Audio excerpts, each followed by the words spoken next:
उसका paper leak हुआ तो उसका आंदोलन किया, सरकार ने नहीं माना, सरकार ने मना कर दिया, कोई पेपर लीक नहीं हुआ। बल्कि सरकार के मंत्री डोटासरा जी ने, मुख्यमंत्री जी ने यह कहा कि कोई भी जो ये कहता है पेपर लीक हो गया उसको जेल में डाल दो। हम यहाँ जयपुर के पुलिस कमिश्नर से निवेदन करना चाहते हैं कि पेपर लीक हुए हैं और हम कह रहे हैं कि पेपर लीक हुए, गहलोत साहब से पूछ लो, हम सबको आप जेल में डाल दो, हम जेल में जाने के लिए तैयार हैं। लेकिन बार बार पेपर लीक होना, अब राजस्थान का जवान इसको बर्दाश्त करने वाला नहीं है। आप देख सकते हो बेरोजगारों का कितना आक्रोश सड़कों पर है, कितना असंतोष सड़कों पर है। मैंने रीट के पेपर में जो नाम बताए, रीट के पेपर में जो नाम बताए उसमें 6 एमएलए, 3 मंत्रियों के नाम बताए। रीट का पेपर शिक्षा संकुल से लीक हुआ तो उन्होंने माध्यमिक शिक्षा बोर्ड के अध्यक्ष का नाम बताया, सरकार ने उसको बर्खास्त कर दिया। लेकिन गहलोत साहब ने आपसे पूछना चाहता हूं, बर्खास्त इसलिए किया कि वो पेपर लीक में शामिल था, तो उसे एसओजी ने जांच क्यों नहीं की और एसओजी ने जांच करके उसको गिरफ्तार क्यों नहीं किया? जांच करना तो दूर की बात, एसओजी ने उसको क्लीन चिट दे दी। ऐसी एसओजी काम कर रही है। एसओजी की एडिशनल एसपी अभी 4-5 दिन पहले पकड़ी गई है 2 करोड़ रुपए लेते हुए। एसओजी लुटेरी हो गई। एसओजी के मोहन पोसवाल को मैंने नाम बताया था कि मोहन पोसवाल जो जांच अधिकारी है रीट में, वो निर्दोष बच्चों को फंसा रहा है, दोषी बच्चों से पैसे लेकर उनको छोड़ रहा है। और एसओजी को उन लोगों ने अपने रिश्तेदारों को पेपर पढ़ाए। उस एसओजी के मोहन पोसवाल का आज तक भी बाल बाका नहीं हुआ। मैंने एसओजी को बताया था कि राजीव गांधी स्टडी सर्किल के लोग हैं जो कांग्रेस का एक एनजीओ है। मैंने नाम बता दिया, फोटो बता दिया, 10 जनपद तक के रिश्ते बता दिए, लेकिन एक पर भी हाथ नहीं डाला। हाथ डाला तो किस पे डाला? जिस बच्चे को गलती से पेपर मिल गया उसको पकड़ा, लेकिन पेपर लीक करने वाले सरगना को गहलोत सरकार ने नहीं पकड़ा। हम कमिश्नर साहब उनको पकड़वाने की मांग करने के लिए आपके दरबार में आए। आप उनको पकड़ो। आपने आरपीएससी का वो स्टाफ नहीं पकड़ा जिसने 2nd ग्रेड टीचर का पेपर लीक किया था। आपने सुरेश ढाका को गायब कर दिया। आपने भूपेंद्र सारण को गायब कर दिया। भूपेंद्र सारण की गर्लफ्रेंड को तो पकड़ लिया, लेकिन आप ये बताओ प्रियंका के घर में बोरे के बोरे फर्जी डिग्रियां कहां से आई, कैसे आई? राजस्थान की जनता को बताओ। राजस्थान का जवान ये पूछने के लिए आया है कि बोरी की बोरी दूसरे राज्य की फर्जी डिग्रियां, दूसरे राज्य के फर्जी डिग्री लेकर हमारे राजस्थान के बच्चों की नौकरी खा रहे हैं, उनको डकार रहे हैं, हमारे बच्चों के भविष्य के साथ खिलवाड़ कर रहे हैं। ऐसे फर्जी डिग्री कहां से जब्ती है, कौन लाया? हमको सार्वजनिक करना, हम चाहते हैं उसको सार्वजनिक किया जाए और फर्जी डिग्री वालों की जांच की जाए। वो उनकी नौकरी लग गई है तो उनको निकाला जाए, उनको बर्खास्त किया जाए। और जैसे हरियाणा की सरकार ने वहां के बेरोजगारों को, स्थानीय को नौकरी देने और रोजगार देने के लिए जो 90% आरक्षण का प्रावधान किया है, उसी लाइन पर गहलोत सरकार राजस्थान के स्थानीय बच्चों को रोजगार देने के लिए 90% का बिल अभी विधानसभा में ला, ऐसी मांग करने के लिए आना है।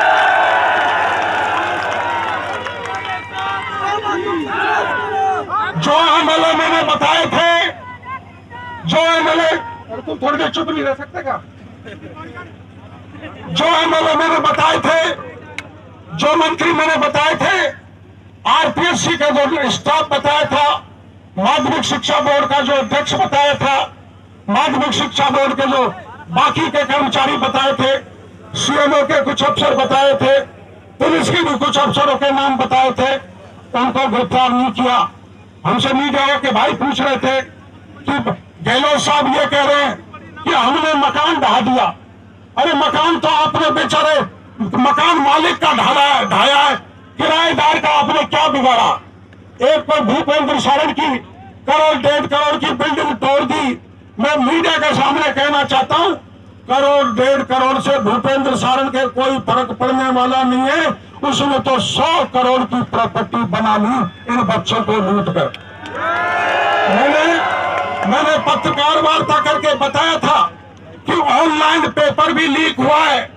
टीसीएस का नाम बताया, वेंडर्स का नाम बताया, कौन कौन अधिकारी कर्मचारी नेता शामिल है उनका नाम बताया। सरकार उस पर भी कुंडली मार के बैठ गई और इन पेपर लीक में सरकार सीबीआई की जांच नहीं कराना चाहती। मैं इसलिए यहां पर आया हूं, पेपर लीक की सीबीआई जांच कराई जाए। जो पेपर लीक हुए, लीक करने वाले मछलियों को नहीं, मगरमच्छ को जेल में डाला जाए और जिनका नाम मैंने बताया है उनको पकड़ा जाए। लेकिन मैं जानता हूं राजस्थान की पुलिस, राजस्थान की एसओजी, राजस्थान की सरकार उनको इसलिए भी पकड़ेगी कि उनमें 3 मंत्री शामिल हैं, 6 एमएलए शामिल हैं। अगर 3 मंत्री के नाम आ गए, एमएलए आ गए, तो गहलोत सरकार का पता नहीं लगेगा, बीच में ही गहलोत सरकार विदा हो जाएगी। अब आप 2-3 दिन से सचिन पायलट के बयान सुन रहे हैं। पायलट साहब को मैं धन्यवाद देना चाहता हूं कि वो बयान दे रहे हैं, लेकिन वो पायलट साहब को कहना चाहता हूं, पायलट साहब केवल बयान देने से काम नहीं चलेगा। आपने सत्ता में आने से पहले कहा था कि बेरोजगारों को भरपूर रोजगार देंगे। पीसीसी चीफ तो आप ही थे। आपने ये कहा था कोई पेपर लीक नहीं होगा। आपने ये कहा था बेरोजगारी भत्ता देंगे। आपने ये कहा किसानों को भी आनंद कर देंगे। बहुत जोरदार अंधेरा है, सारे किसान आत्महत्या कर रहे हैं, उनकी जमीन कुड़क हो रही है, डीसीआर भरी जा रही है, बिजली मिल नहीं रही, खाद ब्लैक कर दिया, खाद नहीं दे रहे। मैं पायलट साहब से इस मौके पर सभी जुड़ी सभा में मीडिया के सामने कहना चाहता हूं कि आप राजस्थान के जवानों को, किसानों को सच्चे चिंता करना चाहते हो, न्याय दिलाना चाहते हो, तो हमारे इस आंदोलन में आके यहाँ शामिल हो जाओ। मैं मानूंगा आप वास्तव में यहाँ के राजस्थान के भविष्य, बच्चों के भविष्य की चिंता करते हो। इसलिए मेरे को भी किसी मीडिया के भाई ने बताया है कि शांति धारीवाल जी ने अंदर मना कर दिया, कोई सीबीआई की जांच नहीं होगी, किसी को गिरफ्तार नहीं करेंगे। तो मेरी बात सुन लो, आप सब घर जाओ। आप मेरे दो, इनकी तो लड़ाई लड़ रही है, इनकी तो लड़ाई हो रही है। गहलोत साहब, पायलट साहब कहते हैं गहलोत साहब कहते हैं 15 साल भी मेरा कोई बाल बांका नहीं कर सकता। तब इनका बाल बांका कौन करेगा? जब गहलोत बयान दे देता है, गहलोत साहब बयान देते तो पायलट साहब बयान देते कि 50 साल तक भी मेरा कोई बाल बांका नहीं कर सकता। जब दोनों ही आपस में बालों की लड़ाई हो रही है, मूछ की लड़ाई हो रही है, तो प्रतिष्ठा में हमारा जवान पिस रहा है, हमारा बेरोजगार पिस रहा है, हमारा किसान पिस रहा है। इसलिए ये जो बेरोजगारों की समस्या लेकर आज हम सरकार के दरबार में आए, हम सरकार से प्रार्थना करना चाहते हैं कि इसको हल्के से मत लो, इसको गंभीरता से लो। सीबीआई की जांच हम इसलिए चाहते हैं कि आपकी एसओजी और पेपर लीक के लोगों से मिली हुई है, आपकी पुलिस मिली हुई है, आपके मंत्री मिले हुए हैं, आपके एमएलए मिले हुए हैं। और गहलोत साहब, अगर आप सच्चे गांधीवादी हैं तो आपको डर काहे का है? आप ईमानदार है तो क्यों डरते हैं? सीबीआई आपके घर पर नहीं आएगी, उन चोरों के घर पर जाएगी जिन्होंने पेपर में करोड़ों रुपए लिए हैं, करोड़ों लोगों। और मैं चाहता हूं कि यहाँ के पेपर लीक करने वाले वैसे ही जाए। आपने देखा पेपर लीक का मामला पश्चिम बंगाल में हुआ था। पार्थ चटर्जी के घर पर, शिक्षा मंत्री के घर पर 50 करोड़ रुपए का ढेर मिला था।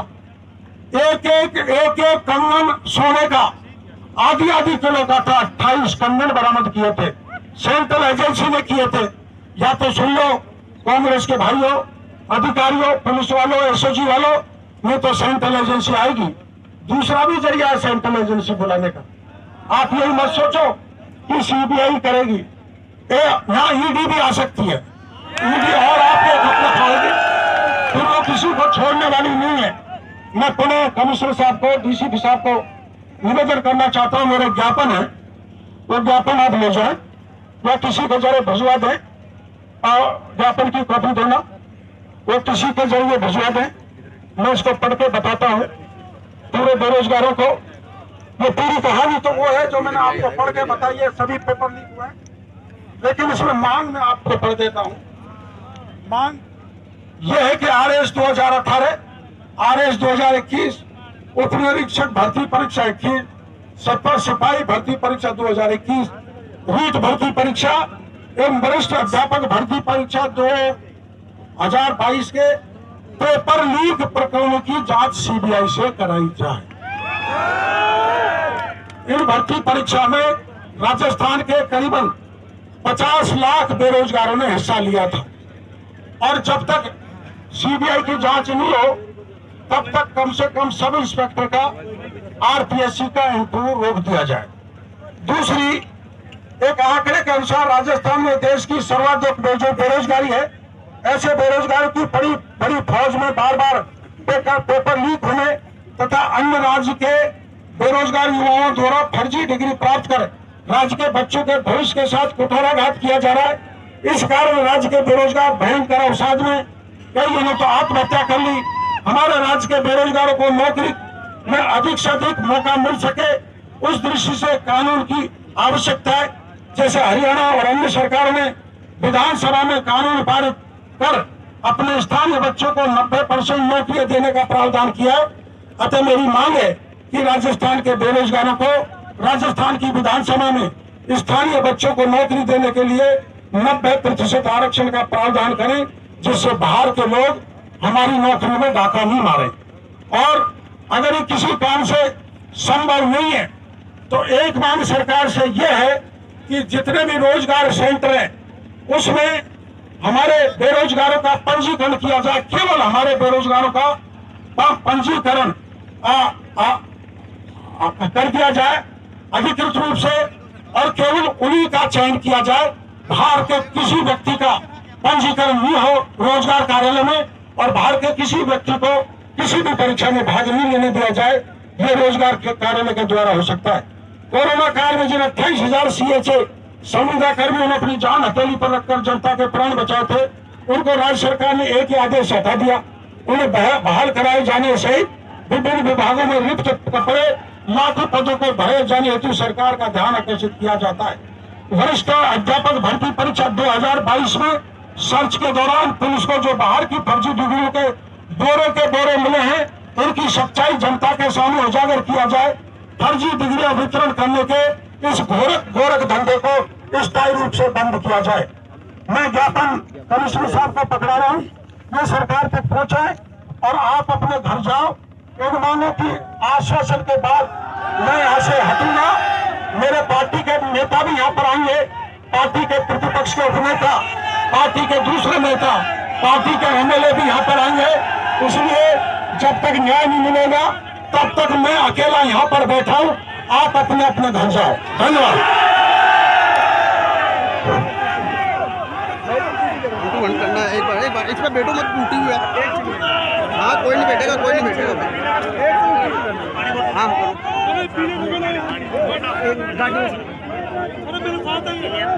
अरे यार